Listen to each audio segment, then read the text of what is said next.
IIT జేఈలో మంచి rank రానటువంటి విద్యార్థులకు బెస్ట్ ఆప్షన్ సిఎస్ఈఎంఏ కోర్సులు అడ్మిషన్స్ జరుగుతున్నవి.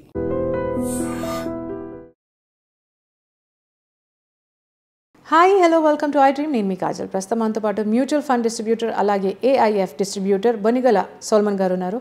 ఆయనతో మాట్లాడతాం. నమస్తే సార్. నమస్తే అమ్మా. సో ఇప్పుడు ఫస్ట్ నేను అడిగే క్వశ్చన్ ఏంటంటే, ఒక సామాన్యులు ధనవంతులు అవ్వాలంటే ఏం చేయాలి, ఏం చేయొచ్చు, అండ్ సామాన్యులు ధనవంతులు అయ్యే ఛాన్సెస్ ఉన్నాయా అసలు? మంచి క్వశ్చన్ అడిగావమ్మా. మధ్యతరగతి ప్రజలు ధనవంతులు అవ్వాలన్నది నా కాన్సెప్ట్. మధ్యతరగతి ప్రజలు ఎప్పుడు ధనవంతులు అవుతారంటే కంపెనీస్లో ఓనర్స్ అవ్వాలి. కంపెనీస్లో ఓనర్స్ అంటే ఏమిటి? ఆ కంపెనీలో భాగస్వామ్యం తీసుకోవాలి. అంటే షేర్ రూపేనా స్టాక్ రూపేనా భాగస్వామ్యం తీసుకోవాలి. అప్పుడు మధ్యతరగతి ప్రజలు ధనవంతులు అవుతారు. అయితే మరి స్టాక్ మార్కెట్లో డబ్బులు పోతున్నాయి అని మనం నిత్యం చూస్తున్నాం. కొంతమంది సూసైడ్ చేసుకుంటున్నాం అని మనం చూస్తున్నాం. మరి ఏమిటి ఈ కాన్ఫ్లిక్ట్? స్టాక్ మార్కెట్లో డబ్బులు పోతున్నాయి, ప్రజలు ధనవంతులు అవ్వాలన్నది నా ఉద్దేశం. ఎట్లా? ఎలా? చాలామందికి ఒక ఇది ఉంది, అపోహ. చాలామందికి ఎందుకు, నాకు కూడా ఉంది నన్ను అడిగితే. ఇప్పుడు మీ being a middle class person stock market మీద పెడితే డబ్బులు వస్తాయా రావా? రావేమో బహుశా అన్న ఒక థాట్ ప్రాసెస్ తోటి పెట్టట్లేదు. సో దానికి మీరు ఏమంటారు? అదేనమ్మా, చాలామందికి ఉన్న అపో తొలగించాలని మన ఉద్దేశం. ఇప్పుడు స్టాక్ మార్కెట్ అంటే ఏంటి? మార్కెట్ అంటే జనరల్గా మనం కొన్ని వస్తువులు కొనుక్కుంటాం, లేదా సూపర్ మార్కెట్ అంటే అన్ని వస్తువులు దొరుకుతాయి. స్టాక్ మార్కెట్ అంటే ఏంటి? స్టాక్స్ దొరికే మార్కెట్. స్టాక్స్ అంటే ఏంటి? కంపెనీస్లో ఓనర్షిప్. ఇక్కడ వరకు క్లారిటీ ఉంది. అయితే స్టాక్ మార్కెట్లో ప్రజల్ని మనం ఏం చెప్తున్నాం అంటే, మన ఎపిసోడ్ ద్వారా ప్రజలు డబ్బు పోగొట్టుకోకూడదు. ఒక మధ్యతరగతి వ్యక్తికి, కుటుంబానికి ఒక 20 లక్షలు పోయినాయి అంటే అతని జీవితం, అతని తరం వెనకబడిపోతుంది. భార్య పిల్లలు రోడ్డున పడతారు. సో మన ఉద్దేశం ఏమిటంటే నష్టపోవద్దు, ప్రజలు మొత్తం డబ్బులు పోగొట్టుకోకూడదు. అందుకని మనం ఏం చెప్తున్నామంటే, మధ్యతరగతి ప్రజలకి ట్రేడింగ్ అని ఉంటుంది స్టాక్ మార్కెట్లో. ట్రేడింగ్ చేయొద్దు. ట్రేడింగ్లో ఏమవుతుందంటే ఒక్కోసారి డబ్బు వస్తుంది. ఎందుకంటే ట్రేడింగ్లో కాంట్రాక్ట్ అది. మీకు వచ్చిందంటే ఇంకొక సైడ్ వేరే వ్యక్తికి పోతుంది, మీకు పోతుందంటే అతనికి వస్తుంది. అంటే ఒక్కోసారి మనకేమవుతుంది, 10-15 సందర్భాల్లో కూడా డబ్బు వస్తుంది. ట్రేడింగ్లో ఏమిటంటే మనం తక్కువ పెడితే ఎక్కువ వస్తుంది. ఓకే. సో అందుకనే ఈజీ మనీ కోసం ఆకర్షించబడి ట్రేడింగ్ చేస్తారు, వ్యసనంలాగా అయిపోతుంది. అయితే ట్రేడింగ్లో ఏమిటంటే ఎన్ని ట్రేడ్లు మీరు సక్సెస్ అయినా మీరు పెంచుకుంటూ పోతే ట్రేడింగ్ డబ్బులు ఎక్కువ పెడుతూ పోతూ ఉంటే ఒక ట్రేడ్లో మొత్తం సంపాదించిందంతా పోయే అవకాశం ఉంది. సో ట్రేడింగ్కి హేతుబద్ధత లేదు. ట్రేడింగ్ పెద్ద పెద్ద వాళ్ళు చేయాల్సిందే. అంటే కంపెనీస్ హెడ్జింగ్ కోసం వాళ్ళ నష్టాలు తగ్గించుకోవడం చేయాల్సిందే ట్రేడింగ్. సో ట్రేడింగ్లో డబ్బు పోతుంది. రమ్మీ, ఆన్లైన్ గేమ్స్ ఇవన్నీ వద్దు షార్ట్ మనీ కోసం. మనం ఏం చెప్తున్నాం? ట్రేడింగ్ వద్దు, సేవింగ్స్ కూడా వద్దు అంటున్నాం.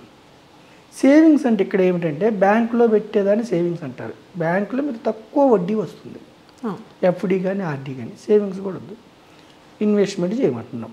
ఇక్కడ వరకు క్లారిటీ ఉంది ప్రజలకి. ఇన్వెస్ట్మెంట్ ఎక్కడ చేయమంటున్నాం? డైరెక్ట్ స్టాక్స్ కొనుక్కోవచ్చు.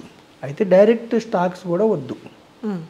ఓకేనా? డైరెక్ట్ స్టాక్స్ కూడా వద్దు. డైరెక్ట్ స్టాక్స్ కూడా వద్దు. ఎందుకు వద్దు అంటున్నామంటే, మన దేశంలో గవర్నమెంట్ దగ్గర రిజిస్టర్ అయ్యి ఉన్న కంపెనీస్ సుమారుగా 4,000 నుంచి 5,000 కంపెనీస్ ఉన్నాయి.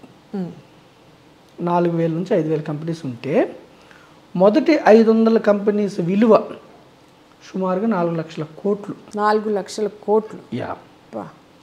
అంటే top company, top 100 companies, top 250 companies, top 500 companies, మొదటి 500 కంపెనీస్ విలువ 4 లక్షల కోట్ల పైన. మార్కెట్ క్యాపిటలైజేషన్ అంటారు. సరే, జనాలు ఏం చేస్తారంటే డైరెక్ట్గా స్టాక్స్ కొనుక్కున్నప్పుడు ఫస్ట్ 500 కంపెనీస్లో తీసుకోకుండా 501 నుంచి 4,000 కంపెనీస్ మధ్యలో చిన్న స్టాక్స్ కొనుక్కుంటారు. ఎందుకంటే ఆశ, తొందరగా ధనవంతులు అవ్వాలనే ఆశ. చిన్న కంపెనీస్లో కొనుక్కుంటే పెన్నీ స్టాక్స్ అంటారు. అంటే 4,000 కంపెనీ, 3,500 రూపాయి, ₹2 కూడా స్టాక్స్ దొరుకుతాయి. ఇక్కడ ఏమవుతుందంటే అమ్మ, అవి జీరో అయ్యే అవకాశం కూడా ఉంటుంది. ఒక్కొక్కసారి పెరిగితే విపరీతంగా పెరుగుతుంది, లేకపోతే జీరో అయ్యే అవకాశం కూడా ఉంటుంది. లేదు మీరు పెద్ద కంపెనీస్లోనే కొనుక్కున్నారు, నిఫ్టీ 50లోనో నిఫ్టీ 100లోనో కొనుక్కున్నారు పెద్ద కంపెనీస్ కూడా ఎప్పుడు కూడా ఒక కంపెనీ యొక్క స్టాక్ ప్రైస్ ఆ కంపెనీకి లాభాలు వస్తేనే పెరుగుతుంది. ప్రతి సంవత్సరం 10% వచ్చింది అనుకోండి, దీర్ఘకాలంలో ఆ స్టాక్ ప్రైస్ 10% పెరుగుతుంది. అయితే కొన్ని సందర్భాల్లో మాత్రం లాభాలు రాకపోయినా జియో పొలిటికల్ ఇష్యూస్ వల్ల కానీ ఇంకొక ఇష్యూస్ వల్ల కానీ షార్ట్ టర్మ్లో పెరగటం, షార్ట్ టర్మ్లో తగ్గటం ఉంటుంది. కానీ దీర్ఘకాలం లెక్కేస్తే కంపెనీ ప్రాఫిట్స్ని బట్టే ఉంటుంది. అయితే నేను మన ఎపిసోడ్ ద్వారా మధ్యతరగతి ప్రజలకి ఏం చెప్తున్నానంటే, మన దగ్గర ఉండే డబ్బు కొద్ది మొత్తంలో మీరు 1 స్టాకో 2 స్టాకో 3 స్టాకులో కొనుక్కుంటారు. కర్మగాలి ఆ 3 స్టాకులు ప్రాఫిట్స్ సరిగా రాకపోతే మీ డబ్బు పోయే అవకాశం ఉంటుంది. పోలేదనుకోండి, అక్కడే ఉంటే కూడా ఒక 5 ఏళ్ళు 10 ఏళ్ళు స్టాక్ ప్రైస్ అక్కడే ఉంటే డెడ్ ఇన్వెస్ట్మెంట్ అవుతుంది. ఇప్పుడు మీకు నేనేం చెప్తున్నానంటమ్మా, మీ ద్వారా ప్రజలకి మన ఎపిసోడ్ చూసే ఎవరికైనా మార్కెట్ అంటే ఏమిటంటే, స్టాక్ మార్కెట్ అంటే నిఫ్టీ 50 అంటే ఏంటి, top most 50 companies in India. Sensex అంటే ఏమిటి, top 30 companies in Bombay stock exchange. Nifty అంటే ఎన్ఎస్సిలో. నిఫ్టీ 100 అంటే top most 100 companies. Nifty 250 companies, లేదంటే Nifty 101 to 250 companies Nifty mid cap అంటారు. 251 నుంచి 500 నిఫ్టీ స్మాల్ క్యాప్ అంటారు. వీటిని మార్కెట్ అంటారు. ఇక్కడ క్లియర్గా చూసుకోండి, మార్కెట్. మీరు గూగుల్లో చెక్ చేయండి అమ్మా, Sensex returns since Inception. Sensex start అయిన దగ్గర నుంచి ఈ రోజు వరకు రిటర్న్స్ అని కొట్టండి, మోర్ దాన్ 12%. హ్యూజ్. బ్యాంక్లో 6 to 7%. Nifty returns since Inception అని కొట్టండి, మోర్ దాన్ 12%. డబుల్, ఇంకెక్కువ వస్తుంది. ఇంకెక్కువే. నేను 12 చెప్తున్నాను ప్రామాణికం. Nifty mid cap index returns, Nifty small cap index returns since Inception. Start అయినప్పటి నుంచి చూస్తే ఏ ఇండెక్స్లోనైనా 12% పైన రిటర్న్స్ వస్తున్నాయి. దీని అర్థం ఏమిటి, లేదు 10 years రిటర్న్స్ కొట్టండి, 10 years డబల్ డిజిట్ రిటర్న్స్. అంటే మార్కెట్ అంటే ఇక్కడ ఏంటి, సెన్సెక్స్ అంటే 30 కంపెనీస్లో, నిఫ్టీ అంటే 50 కంపెనీస్లో, నిఫ్టీ మిడ్ క్యాప్ అంటే 150 కంపెనీస్లో, నిఫ్టీ 500 అంటే 500. ఎవరైతే ఈ గ్రూప్ ఆఫ్ కంపెనీస్లో పెట్టారో 10 సంవత్సరాలు ఉంటే హిస్టారికల్గా నెగిటివ్ రిటర్న్స్ లేవు. ఓకే. అయితే సింగిల్ స్టాక్లో తీసుకున్నారు మీరు, మీ అదృష్టం బాగలేదు, జీరో అయ్యే అవకాశం ఉంది, కోటేశ్వరుడు అయ్యే అవకాశం ఉంది, డెడ్ ఇన్వెస్ట్మెంట్ అయ్యే అవకాశం ఉంది. మన ఎపిసోడ్ ద్వారా ప్రజలకి డబ్బు పోకూడదు నా కాన్సెప్ట్. కానీ మీరు గ్రూప్ ఆఫ్ కంపెనీస్లో ఓనర్ కావాలి. ఎందుకు కావాలి, మీకోసం ఈ కంపెనీస్ పనిచేయాలి. మీ డబ్బు, మీరు నిద్రపోవాలి ఇంట్లో, కానీ మీ డబ్బు మీకోసం పనిచేయాలి. అప్పుడు ఏం చేయాలంటే మార్కెట్లో రావాలి. డైరెక్ట్ స్టాక్స్లో కంటే కూడా మార్కెట్లో పెట్టండి, బ్రాడర్ మార్కెట్లో. గతంలో మీకు ఎవరైతే 10 సంవత్సరాలు ఉన్నారో నెగిటివ్ రిటర్న్స్ లేవు. ఇక్కడ మీరు అర్థం చేసుకోవాల్సింది ఏమిటంటే, 1 year కోసం పెట్టారు, నెగిటివ్ రిటర్న్స్ ఉంటాయి. 2 years కోసం పెట్టారు, ఉంటాయి. 3 years కోసం పెట్టారు, 5 years కోసం పెట్టారు అనుకోండి అమ్మా, తగ్గిపోతాయి. అంటే ప్రాబబిలిటీ ఆఫ్ నెగిటివ్ రిటర్న్స్ ఒక 90% పాజిటివే ఉంటుంది, ఒక 10% మాత్రం నెగిటివ్ రిటర్న్ నుంచి. అదే 10 years ఉంటే ప్రాబబిలిటీ మీకు 0 అయిపోతుంది, గత చరిత్ర. అయితే ఫ్యూచర్ కూడా ఎలా ఉంటుందని ప్రిడిక్షన్ చేయొచ్చా, చెయ్యకూడదు.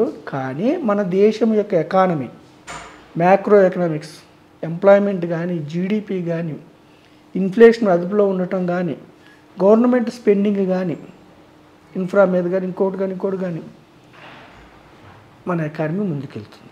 సో ఎవరైతే మధ్యతరగతి ప్రజలు ఉన్నారో నెక్స్ట్ 20 years హ్యూజ్ మన మార్కెట్ హ్యూజ్ రిటర్న్స్ ఇవ్వబోతుంది. బ్యాంక్స్లో మీకు ఏం రాదు. రియల్ ఎస్టేట్లో మీరు ఇన్వెస్ట్ చేయాలంటే పెద్ద మొత్తంలో డబ్బు కావాలి. సో మీకోసం ప్యాసివ్ ఇన్కమ్ కావాలంటే మార్కెట్లో ఇన్వెస్ట్ చేయండి. మార్కెట్ అనుకుని ట్రేడింగ్ చేస్తే డబ్బు పోతుంది. ట్రేడింగ్ చేయొద్దు, ఇంట్రాడే చేయొద్దు.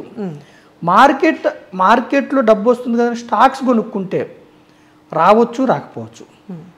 కానీ మార్కెట్ ఇండెక్స్ ఫండ్స్, ఈటీఎఫ్లు, అది కూడా డైవర్సిఫైడ్, ఒక సెక్టార్ చెప్పట్లేదు. ఒకే సెక్టార్లో కొంటే రిస్క్ ఉంటుంది. డైవర్సిఫైడ్ అంటే 15 సెక్టార్లు.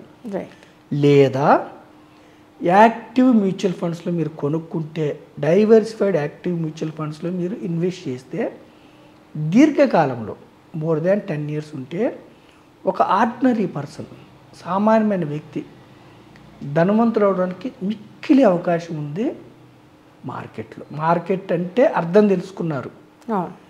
ఓకేనమ్మా. ఇండెక్స్ల ద్వారా పెట్టినా మీరు కంపెనీస్లో ఓనర్సే, పార్ట్ ఓనర్స్.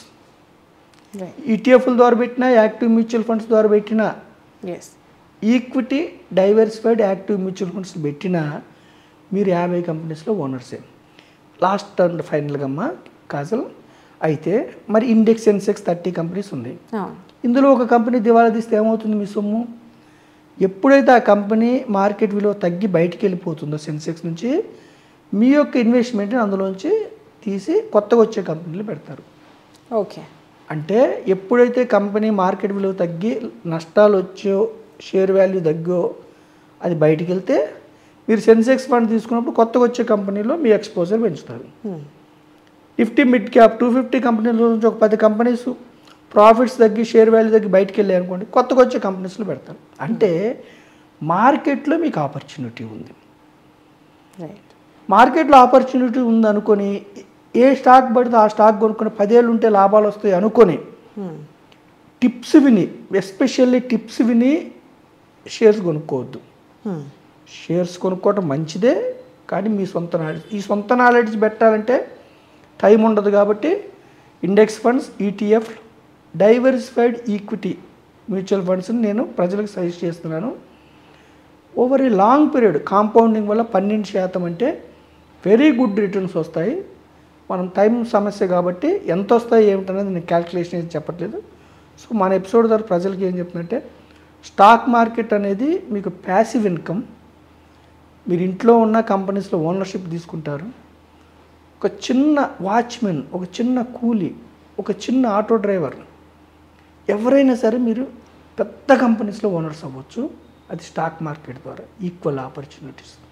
ఈ అవకాశాన్ని వినియోగించుకొని దీర్ఘకాలంలో ధనవంతులుగా అమ్మని, షార్ట్ పీరియడ్లో కాదు, దీర్ఘకాలం ధనవంతులుగా అమ్మని మీ ద్వారా నేను ప్రజలకు తెలియజేస్తున్నాను. Thank you so much sir. చక్కటి ఇన్ఫర్మేషన్ ఇచ్చారు. దట్ మధ్య తరగతుల people who are like middle class people కూడా ఒక 10 years కొంచెం వెయిట్ చేస్తే, పేషెన్స్గా వెయిట్ చేస్తే వాళ్ళు కూడా ధనవంతులు అవ్వచ్చు అనే, ఎలా అవ్వాలి అనేది చక్కగా మన వ్యూవర్స్ అందరికీ వివరించారు. థ్యాంక్ యూ సో మచ్ అండి. This will be very helpful to all the viewers who are watching us. So thank you so much. Thank you.